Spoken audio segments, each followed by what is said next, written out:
মায়ের দুটি ছেলে, একজন প্রবাসী, অন্যজন সে গ্রামের নেতা বড়ই সাহসী।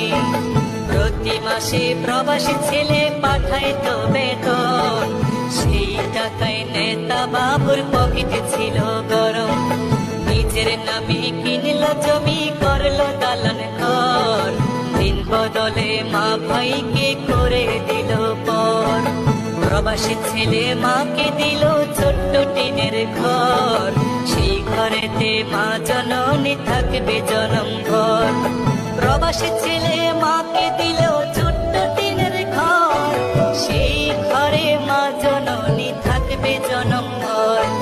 মা জননী খোদার কাছে বলে দুহাত তুলে, বুকের মানিক প্রবাসীতে রেখো আল্লাহ সুখে। একটি মায়ের দুটি ছেলে, একজন প্রবাসী।